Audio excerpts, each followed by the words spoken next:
নাও। আল্লাহ পাকের হুকুমে বাবা হযরত জিবরাইল আলাইহিস সালাম নূরের ফেরেশতা চলে গেলেন কোথায়? এক নম্বর হযরত হাওয়ার কবরে, নম্বর হযরত হাজরার কবরে, দ্বিতীয় নম্বর হযরত মারিয়ামের কবরে, আর চতুর্থ নম্বর বিবি আসিয়ার কবরে। এবং সমাজে মুসলমান চারজন মহিলার কবরে যাওয়ার পরে যখন একটা আওয়াজ দেওয়া হলো, যখন আল্লাহর হুকুমে জিন্দা হয়ে যাও বলা হলো, আল্লাহর হুকুমে সেই মহিলাগুলো আপনার নিজের আল্লাহ পাকের নূরের ফেরেশতা বলে, এ আমার নূরের ফেরেশতা শোনো শোনো, বলে আল্লাহর হুকুমে তোমাদেরকে নিজের কবর থেকে ওঠা হয়েছে। তোমরা জান্নাতি পোশাক পরিধান করে নাও আর সুন্দর করে গোসল করে তোমরা আমার নবী মুস্তাফার মায়ের ঘরে যাওয়ার জন্য তোমরা প্রস্তুত হয়ে যাও। আল্লাহ আওয়াজ দিয়ে জিবরিল আমিনকে বলে, ও আমার নূরের আনন্দিত হও, বলে যে নবীর জন্য আমি জান্নাত তৈরি করেছি, ওই নবী আজকে জগতের বুকে আসবে, ওই নবীর আজকে আগমন ঘটবে। তাই আমরা নবী মুস্তাফার খুশিতে আল্লাহ তোমাদেরকে হুকুম দিয়েছি, তোমরা নবীর জন্য জান্নাতকে সাজিয়ে দাও, নবীর জন্য আসমানকে সাজিয়ে দাও, নবীর জন্য মক্কাকে সাজিয়ে দাও, আমার বিশ্ব নবীর জন্য সারা দুনিয়ার বিভিন্ন জায়গাকে সাজানো। আল্লাহ محمد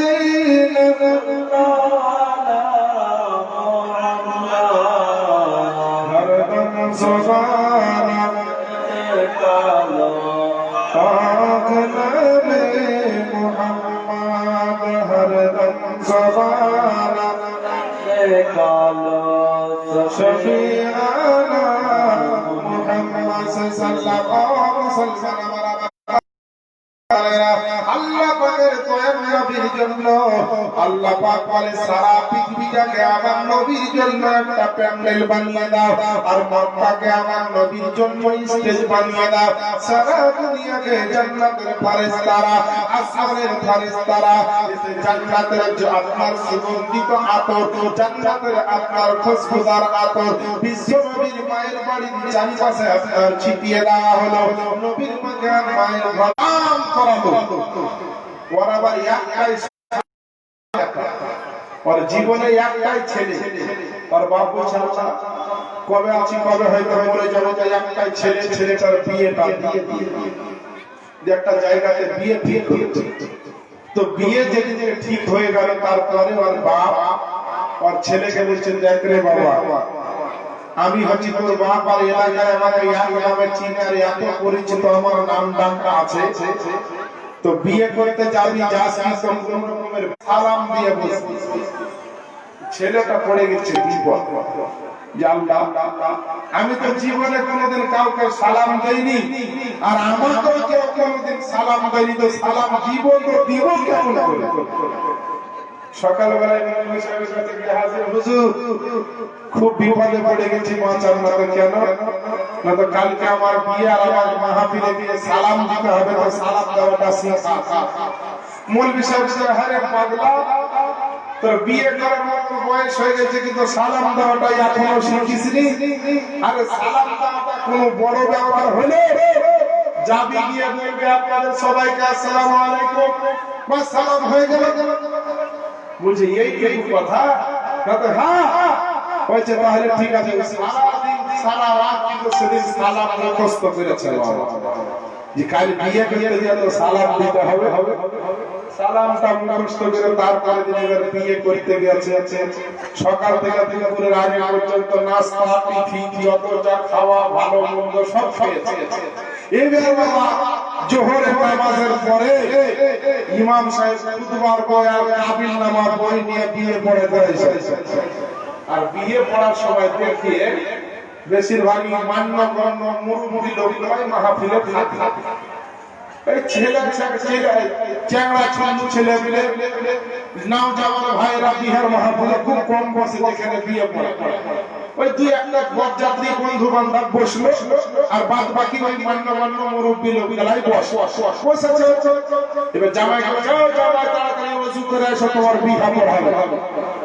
এই মনে খুব টেনশন আছে সালাম দিতে হবে আর জীবনে কোনোদিন সালাম দিলে সালাম দিতে পারবো কি পারবো না পার হবে কি হবে না এই ভয় ভয় ওযু করে বাবা এবার যখন বিহার মাহফিলে এসেছে তো দেখছে একটা পিছন থেকে আগে পর্যন্ত সবই দাড়িওয়ালা টুপিওয়ালা লোকে ভর্তি এই দেখে আর মৌলভী সাহেবের হাতে এখানে এত বড় কাবিল নামা বই ওই বিয়ে করার সময় থাকে ওইগুলা দেখে কিন্তু ওর ভিতরে হাওড়া শিয়ালদা শুরু হয়ে গেছে বুঝতে পেরেছেন ভয়ে যে আল্লাহ কেমন করে সালাম দিব আর এক বন্ধু বলছে বসার আগে সালামটা দিস আর এই আপনার লোককে দেখে টেনশন ছিল আর সালাম দেওয়ার অভ্যাস ছিল না যে আপনার খচমচ করে সালাম দিতে গিয়ে আপনার বের হবে তো মুখে গিয়ে আপনার বেরিয়ে গেল গিয়ে বলছে আপনাদের সবাইকে আল্লাহু আকবার কথা বুঝতে পেরেছেন বুঝে আপনাদের সবাইকে আল্লাহ তখন বিহার মাহফিলে যত লোক বলছে জামাই কম শিক্ষিত লোক হাদিস কোরআনে এত জামাইতি কায়দা বলতা দিতে তিনবার মনে হয় ফেল করে আছে না হলে এর কেস হয়ে যাবে তো বেরাদার যদি বিয়ের মাহফিলে বিয়ে করতে গিয়ে সালাম দেওয়া অভ্যাস না থাকার কারণে যদি আল্লাহু আকবার বেরিয়ে যায় সালামের জায়গায় তো যে মুসলমানের মুখে জালসাতে এসে সুবহানাল্লাহ বের হবে না যার মুখ দিয়ে আলহামদুলিল্লাহ বের হবে না যার মুখ দিয়ে আপনার নারায়ে তাকবীর আল্লাহু আকবার এ রাসূলুল্লাহ ইয়া হাবিবাল্লাহ বের হবে না ওই মুসলমান যদি মরে আর আচমকা মরার কারণে কবরে যখন তাকে জানাজা পড়ে দাফন করে দিবে এই কবরে ফেরেশতা এসে সওয়াল ও জবাব চাইবে সওয়াল করবে প্রশ্ন করবে আপনার মুখ দিয়ে তাহলে আল্লাহ আল্লাহ রাসূলের নাম হঠাৎ করে বের হবে না মুসলমান তাই জগতের বুকে প্রথম থেকে নবীর নামটা জপতে থাকতে হবে আল্লাহর নামটা জপতে থাকতে হবে যেন দুনিয়াতে আমার মুখ চালু থাকে আর দুনিয়াতে মুখ চালু থাকলে আল্লাহ পাকের দয়াতে কবরে গিয়ে অটোমেটিক জবাব দিয়ে আল্লাহ আল্লাহ রাসূলের নামটা বেরিয়ে যাবে জোরে বলেন সুবহানাল্লাহ এই দেখেন বাবা চারজন মহিলা মা আমিনার বাড়িতে চলে এলো হযরত হাওয়া হযরত হাজেরা হযরত আসিয়া হযরত মারিয়াম মা আমিনা রাত্রিবেলা দেখে চলছে উঠে বলছে কে আপনারা তো বলছে আমাদের নাম সব নিজের নিজের নাম বলে কি ব্যাপার না তো আল্লাহ পাক আমাদেরকে তোমার ঘরে পাঠিয়েছে তোমার সেবা যত্ন করার জন্য বলেন সুবহানাল্লাহ নবী আসলে নবী আসার টাইম হয়ে গেছে নবী আসার সময় হয়ে গিয়েছে সারা রাত যেতে আছে সকাল আসতে আছে মানে রাত যেতে আছে দিন আসতে আছে আর দুনিয়ার মুখে ইনকিলাবের আপনার চাবি আল্লাহর রহমত ও নিয়ামত আসতে চলেছে আমার দয়া আল্লাহ পাক বলেন ওয়া বাবারের ফেরেশতারা বলে তাড়াতাড়ি করে যাও আমার বিশ্ব নবীর মায়ের জন্য জান্নাত থেকে একটা পিয়াবাই করে নবীর মায়ের জন্য জান্নাতে পিয়াবাই করে একটু শরবত নিয়ে গিয়ে নবীর মাকে পান করিয়ে দাও আল্লাহর নূরের ফেরেশতা হযরত জিবরাইল আলাইহিস সালাম জান্নাতের ভেতর গিয়ে বাবা জান্নাতে পিয়াবাই করে আমার নবীর মায়ের জন্য একটা সুন্দর উন্নত মানের শরবত নিলেন জান্নাত থেকে আর এই হাদিসের মধ্যে আমার নবী মুস্তাফার মা আমেনা পবিত্র আমেনার ঘরে এসে আপনার হাজির হলেন বিশ্ব নবীর মা আমেনা একবার জিবরিল নূরের ফেরেশতাকে দেখে বলেন আপনি কে আল্লাহর নূরের ফেরেশতা বলে আমেনা বলে আপনি আমাকে চিনেন না আমি হচ্ছি আল্লাহর নূরের ফেরেশতা আমার মা হচ্ছে জিবরাইল আলাইহিস সালাম বলেন সুবহানাল্লাহ আল্লাহর নূরের ফেরেশতা বিশ্ব নবীর মাকে বলে আমেনা বলে আপনি জানেন না গো জানেন না আল্লাহ পাকের দয়াতে আমি আপনার ঘরে এসেছি এই দেখেন একটা জান্নাতি পিয়াবাই করে আপনার জন্য আল্লাহ পাক দয়া করে জান্নাতের শরবত পাঠিয়েছেন বাবা যে কোনো মহিলার যখন বাচ্চা হয় রে বাবা যে কোনো মহিলার পেট থেকে যখন বাচ্চা ভূমিষ্ঠ হয় দুনিয়াতে প্রসাবের যন্ত্রণা যখন শুরু হয়ে যায়, প্রসাবের যন্ত্রণা যখন আরম্ভ হয়ে যায়, সেই সময় আপনাকে ওই পেশেন্টের জন্য, ওই মহিলার জন্য অ্যাম্বুলেন্স ডাকতে হয়। আর অ্যাম্বুলেন্সে করে ওই মহিলাকে আপনার হসপিটাল কিংবা নার্সিং হোমে আপনাকে নিয়ে যেতে হয়। তারপরে ওই মহিলার জন্য অপারেশন কিংবা ডাক্তারের পরামর্শ নিতে হয়, কত রকমের ওষুধ, ইনজেকশন, স্যালাইন দিতে হয়। কিন্তু আমার নবীর মায়ের জন্য আপনার কোন ডাক্তারের দরকার হয়নি, আমার নবীর মায়ের জন্য কোন রকমের ওষুধ, ইনজেকশনের দরকার হয়নি।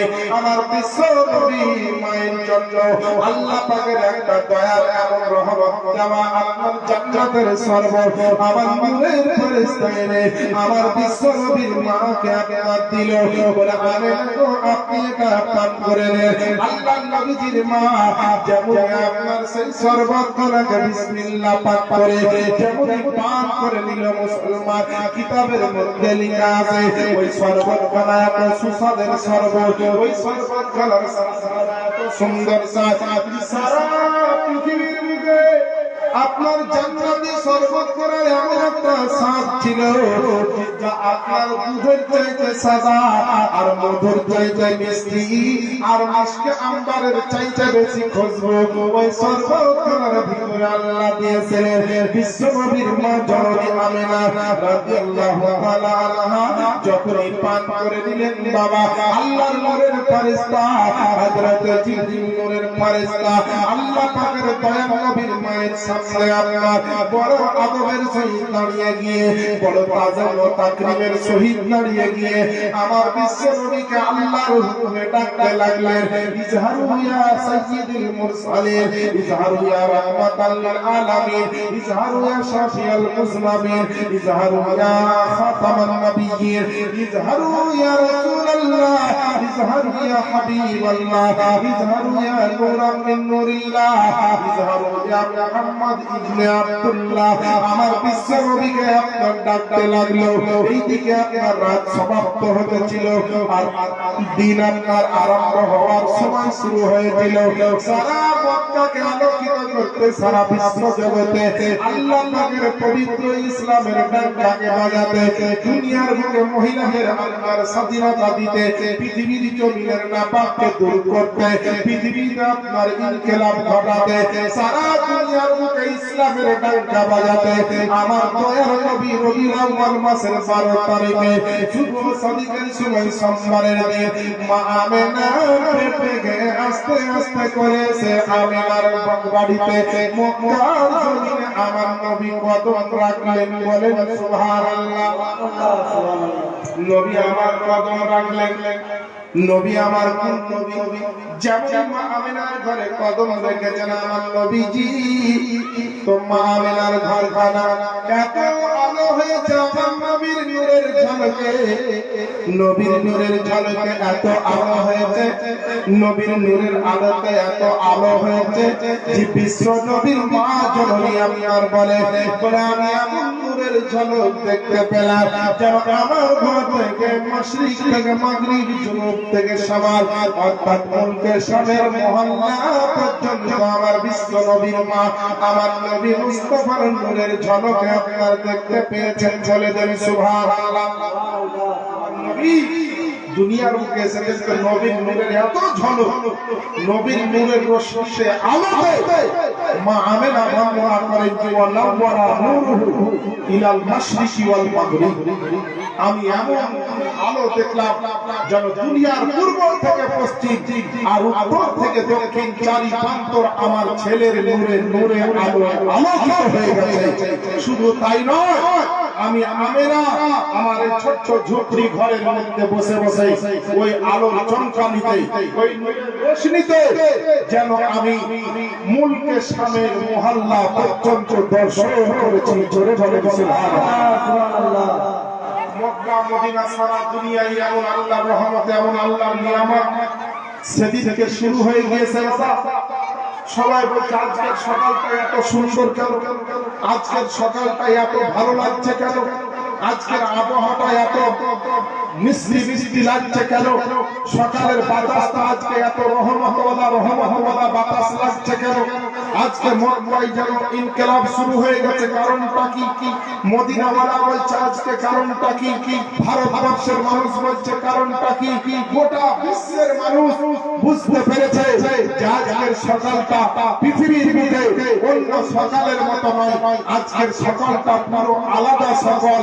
কারণ যেই সকালে শুভ সাদিকাই আমার দয়ার নবী আসতেছে, আল্লাহ পাক নবীর কারণে পৃথিবীর বুকে সেদিকে একটা বড় রহমত নিয়ামত দান করছেন গোটা জগৎবাসীকে। জোরে বলে সুবহানাল্লাহ। এর জন্য আমার সাইদ বলতেছিলেন কি জানেন? যে মৌসম সোহানা দুনিয়া দিবানা, মৌসম সোহানা দুনিয়া দিবানা, আসি চলালে আমেনা, দেখো আসি চলালে আমেনা। বলে দেন সুবহানাল্লাহ। একটু নবীর মোহাম্মত বলে সুবহানাল্লাহ।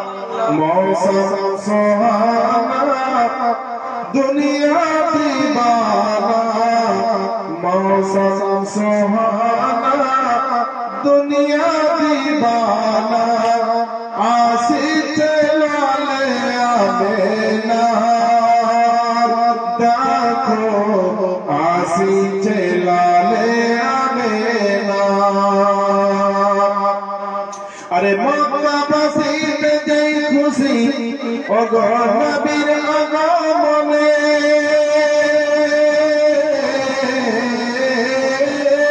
আর শুকনো গাছে ফুল ফুটিল বাগানে বাগানে, ও গো কাননে কাননে, কাবা ঝুঁকে ঝুঁকে সালাম দেয় নবীকে, কাবা ঝুঁকে ঝুঁকে সালাম দেয় নবীকে। আরে চমকানো মদিনা, দেখো আসি চলালে আমেনার, মৌসম সোহানা দুনিয়া দিবানা, মৌসম সোহানা দুনিয়া দিবানা, আসি চলালে আমেনার, দেখো আসি চলালে আমেনার। একবার বলে দেন সুবহানাল্লাহ। একটু নবীর মোহাম্মত বলে সুবহানাল্লাহ। তাকিয়ে দেখেন মায়া মেলা ও গো আকাশের দিকে,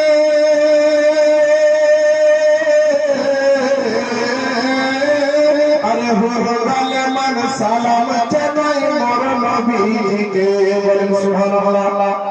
একটু নবীর মোহাম্মত বলেন সুবহানাল্লাহ। আরে হুরগালে মান সালাম জানাই মোর নবীকে, মারহাবার ধ্বনি বলে নবীর পতাকা বলে, ও গো মারহাবার ধ্বনি বলে নবীর পতাকা বলে, আরে গাইছে সবাই তারানা, দেখো আসি চলালে আমেনার, মৌসম সোহানা দুনিয়া দিবানা, মৌসম সোহানা দুনিয়া দিবানা, আসি চলালে আমেনার, দেখো আসি চলালে আমেনার। হয়তো ভাবছেন যে বড় বক্তা আসবে তারপরে সবাই যাবে, দেখবেন যেখানে বাবা মেলা থাকে সেখানে একটু ঠেলা ঠেলিও থাকে। সামনের বছর থেকে আর মেলা করবে না, দেখেন কমিটি তখন বুঝবেন মজা।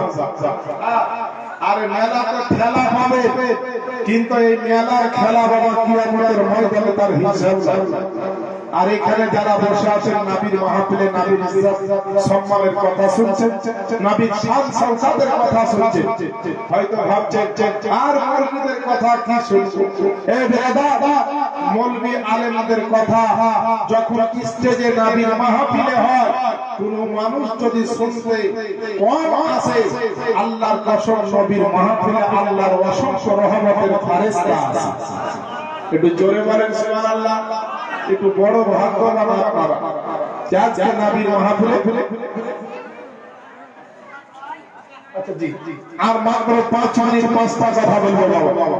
তো দয়ার নবীর আগমন হয়েছে, চারিদিকে আপনার সুহানা সুহানা আবহাওয়া। এমন সময় বাবা নবীজির একটা ফুফু ছিল, তার নাম হচ্ছে সুফিয়া রাদিয়াল্লাহু তাআলা আনহা। শুনেছে যে আমার ভাই আব্দুল্লাহর ঘরে আমিনার ঘরে আমার ভাইপোর জন্ম আগমন হয়েছে, ছুটতে ছুটতে এসেছে বাবা। এ মুসলমান, আল্লাহ পাকের দয়ার নবীর আপনার ফুফু জাত আপনি আপনার ছুটতে ছুটতে আসার পরে বলে বলে আমিনা, বলে তাড়াতাড়ি তোমার বাচ্চাকে দাও, আমি তোমার বাচ্চার ফুফু, আমি তাড়াতাড়ি করে বাচ্চাটাকে গোসল করে দে। যেহেতু বাচ্চা দুনিয়ার বুকে আসলে মুসলমান, বাচ্চাও নাপাক হয়ে যায় আর বাচ্চার মাও কিন্তু নাপাক হয়ে যায়। কিন্তু আমার নবীর কি শান আল্লাহ দিয়েছেন বাবা, আমার নবী এসেছেন পাক, আমার নবীর নবী আছেন পাক, আমার নবীর মা আছেন পাক। জোরে বলে এ মুসলমান আব্বা জানেরা, আল্লাহ পাকের দয়া নবী আপনার ফুফু যায় একটা আপনার পানির পাত্রতে করে পানি লইয়া আমার নবীকে গোসল দেওয়ার জন্য প্রস্তুতি নিচ্ছে। নবী মুস্তাফাকে যেমনই গোসল দেওয়ার জন্য গিয়েছে, আওয়াজ হচ্ছে আপনার গায়েবী আওয়াজ আসছে, আর আওয়াজটা বলছেন নবীর ফুফুকে, এই নবীর ফুফু সুফিয়া, বলে খবরদার খবরদার, আমার নবীকে গোসল দিবে না। তোমরা কি ভাবছো আমার নবী নাপাক হয়ে দুনিয়াতে এসেছে? না না, আমার নবী এসেছেন সারা দুনিয়ার নাপাককে দূর করার জন্য। আমার নবীর পাক, আমার নবীর মাও পাক আছেন। জোরে বলে সুবহানাল্লাহ। আল্লাহ পাক বলেন আওয়াজ দিয়ে নবীর ফুফুকে, বলে খবরদার খবরদার, আমার নবীকে গোসল দিবে না, কারণ আমি আল্লাহ তাআলা আমার নবীকে জান্নাতের পানি দিয়ে গোসল বানিয়ে পাক পবিত্র করে দুনিয়াতে পাঠিয়েছি। নবীর ফুফু আপনার পানিটা রেখে দিলেন একটা আপনার ছোট্ট বাটির মতন পাত্রতে করে, একটু তেল নিয়ে আসলেন যে আমার ভাই পরে তাহলে তেল মাখিয়ে দিয়ে আওয়াজ দিয়ে আবার বলা হচ্ছে, এই নবীর ফুফু খবরদার খবরদার, আমার নবীর গায়ে তেল লাগাবে না, কারণ আমি আল্লাহ তাআলা আমার নবী পাক সাহেবে তো জাহানকে আমি আল্লাহ পাক আমার জান্নাতে এক নাম্বার সুন্দর সুন্দর যত তেল ছিল তার মধ্যে রিফাইন করা এক নম্বরে জান্নাতি তেল আমার নবীর গায়ে লাগিয়ে দিয়ে আমি আল্লাহ পাক দুনিয়াতে পাঠিয়েছি। নবীর গায়ে আর তেল লাগালো না। এমন সময় মুসলমান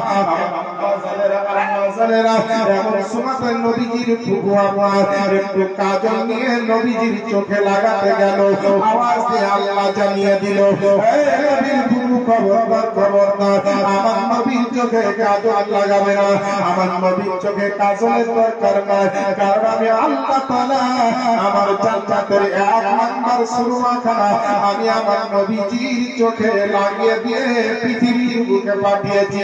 আমার নবী হচ্ছেন কোন নবী বাবা? আমার নবী এসেছেন সারা দুনিয়ার নেতা হয়ে, আমার নবী এসেছেন সারা জগতের শিক্ষক হয়ে। সারা পৃথিবীর সমস্ত নবীকে আল্লাহ পাক বানিয়ে দিয়েছেন মুক্তাদি, আর আল্লাহ আমার নবীকে বানিয়ে দিয়েছেন সমস্ত নবীর আপনার ইমাম। সমস্ত নবীর ইমাম বানিয়ে দিয়েছে, সমস্ত নবী আমার নবীর মুক্তাদি। বুঝা গেল মুসলমান, আমার নবীর সাথ যদি আপনি বয়ান করেন, নবীর আখলাক চরিত্রের উপরে যদি বয়ান করেন, পৃথিবীর মানুষ যদি দুনিয়ার বুকে ভালো মাস্টার হতে চায়, আমার নবীকে আপনি ফলো করেন। দুনিয়ার বুকে যদি ভালো ডাক্তার হতে চায়, আমার নবীকে আপনি ফলো করেন। পৃথিবীর বুকে যদি ভালো বিজ্ঞান হতে চায়, আমার নবীকে আপনি ফলো করেন। পৃথিবীর বুকে যদি ভালো দার্শনিক হতে চায়, আমার বিশ্ব নবীকে ফলো করেন। পৃথিবীর বুকে যদি ভালো ঐতিহাসিক হতে চায়, বিশ্ব নবীকে আপনি ফলো করেন, পৃথিবীর বুকে যদি আপনি ভালো একজন মানুষ মেনটেন হওয়া আমার নবীকে ফলো করেন, পৃথিবীর বুকে যদি ভালো স্বামী হতে চাও আমার নবীকে আপনি ফলো করেন, পৃথিবীর বুকে যদি ভালো বাপ হতে চাও আমার নবীকে আপনি ফলো করেন, পৃথিবীর বুকে যদি নাও যাওয়ার এক নম্বরের হতে চাও আমার নবীকে আপনার ফলো করেন, পৃথিবীর বুকে যদি ভালো হাফিজ হতে চাও আমার নবীকে আপনি ফলো করেন, পৃথিবীর বুকে যদি ভালো বক্তা হতে চাও আমার নবীকে আপনি ফলো করেন, পৃথিবীর বুকে আপনি যা হতে চাইবেন উন্নত মানের আমার নবী মুস্তাফাকে যদি ফলো করেন আমার নবীর চাইতে বড় উদাহরণ সারা বিশ্ব জগতের বুকে আল্লাহ পাক আসমানের নিচে জমিনের উপরে আল্লাহ নবীর চাইতে সারা কায়নাতে আর বড় কিছু নিয়ামত পৃথিবীর বুকে আর হতে পারে না। এর জন্য তো বুখারী শরীফের রাইটার আমিরুল মুহাদ্দিসিন ইমামে বুখারী রাহমাতুল্লাহ আলাইহি আমার নবী সম্পর্কে বলেছেন আর নিয়ামতুল কুবরা হুয়া মুহাম্মাদুর সাল্লাল্লাহু আলাইহি ওয়াসাল্লাম আমার নবী হচ্ছেন জগতের বুকে সবচেয়ে বড় আল্লাহর নিয়ামত। নবীর কাছে তো যেতে পারলাম না, নবীকে তো দেখতেও পেলাম না, আর নবীর রওজা শরীফও যেতে পারলাম না। নবীর আশিক যারা, নবীর দিওয়ানা, নবীর গোলাম, নবীর চাহলে वाला, নবী এত সুন্দর যে নবীর সম্পর্কে বলা হয়েছে সাহাবায়ে কেরাম তো নবীকে সুন্দর বলছেন, নবীর আপনার সাহাবায়ে কেরামের সাথে সাথে নবীর দরবারে আল্লাহর নূরের ফেরেশতা এসে বলে ইয়া রাসূলুল্লাহ ইয়া হাবিবাল্লাহ আপনার সুবহানাল্লাহ নূরানি চেহারাটা দেখলাম, সাতবার জমিনকে আমি উলট পালট করে খুঁজে দেখলাম, জমিনকে আমি দেখার পরে আসমান সাতবার দেখলাম, কিন্তু ইয়া রাসূলুল্লাহ আপনার মতো সিরাত ও সুরাত বাবা আপনার মতো নূরানি হুসন ও জামাল চেহারা পৃথিবীর জমিনে পেলাম না, খোদার আরশে আজিমের নিচ পর্যন্ত পেলাম না। এর জন্যই তো বেরাবার নবী সুরাত সম্পর্কে জিবরিল আমিনের এই হাদিসের উপরে আলা হযরতের দৃষ্টি পড়ল, সরকারে আলা হযরত আজিমুল বরকত আকায়ে নিয়ামত দারিয়ায়ে রাহমাত কানসুল সালামা ইমামে ইশক মুহাম্মদ কলম সম্রাট বেরেলির শাসক ইমাম আহমদ রাজা খান কলম চালিয়ে লিখেছে यही बोले सिदरा वाले जवाने जहां के थाले सभी भाई ने जान डाले तेरा पाया या ना पाया तेरे बड़े सुभान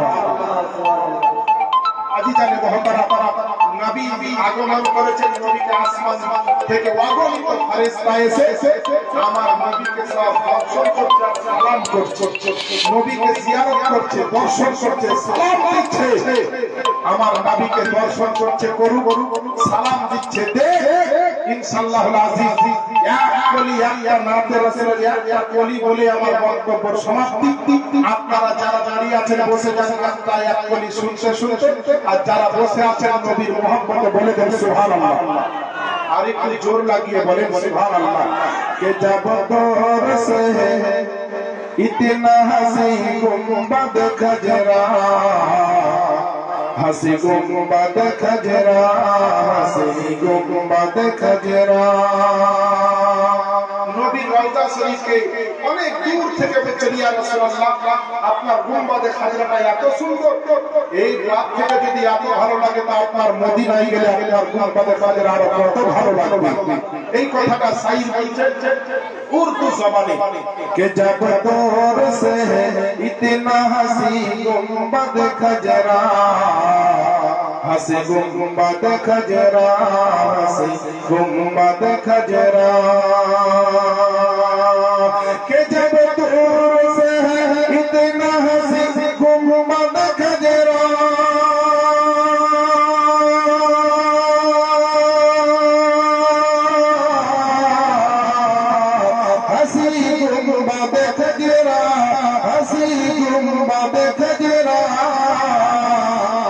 इसे पार है साथ उधर कैसा लगेगा, इसे पार है साथ उधर कैसा लगेगा, जिगर कैसा लगेगा, जिगर कैसा लगेगा।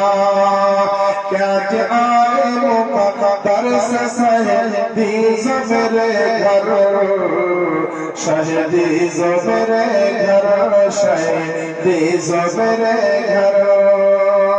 क्या आज आए मुकद्दर से शहीदी मेरे घर, शहीदी मेरे घर, शहीदी मेरे घर।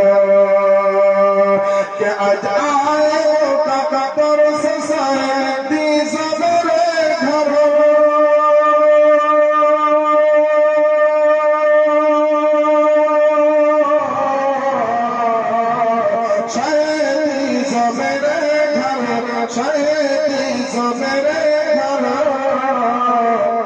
मैं कैसा लगूंगा, मेरा घर कैसा लगेगा, मैं कैसा लगूंगा, मेरा घर कैसा लगेगा, जिगर कैसा लगेगा, जिगर कैसा लगेगा।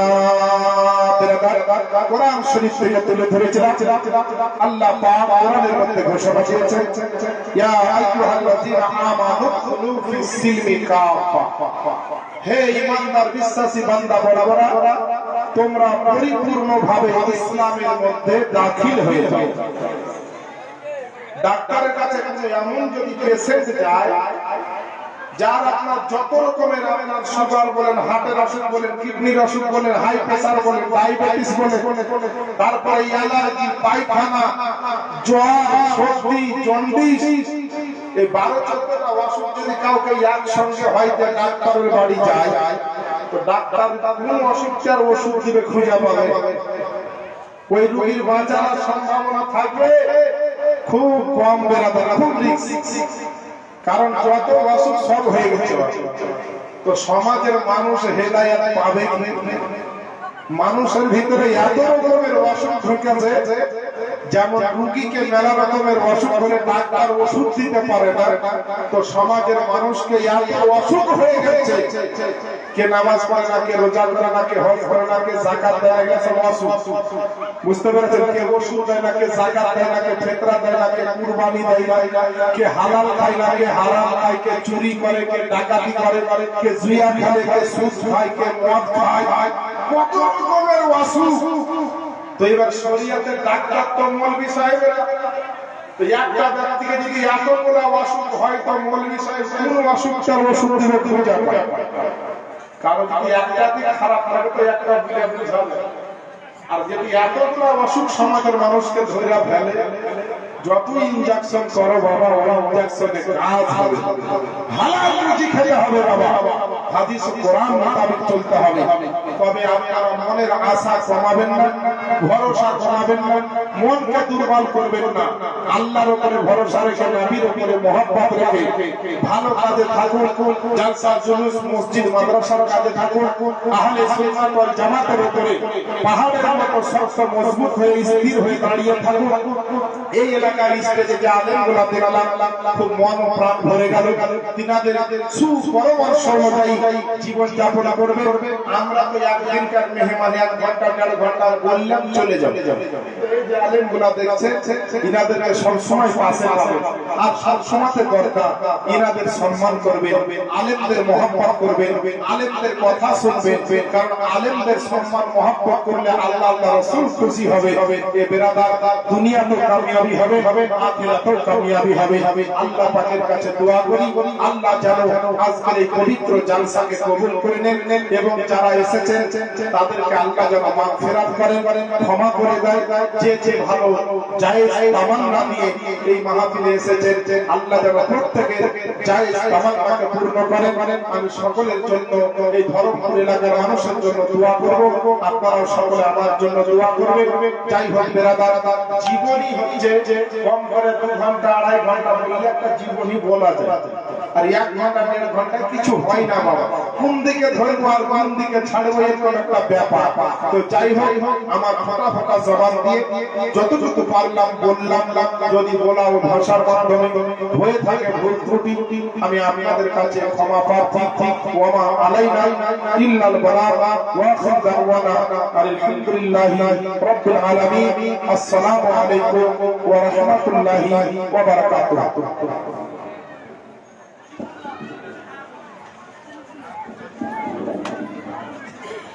ब्रदर अस्सलाम अस्सलामु अलैकुम व रहमतुल्लाहि व बरकातुहू।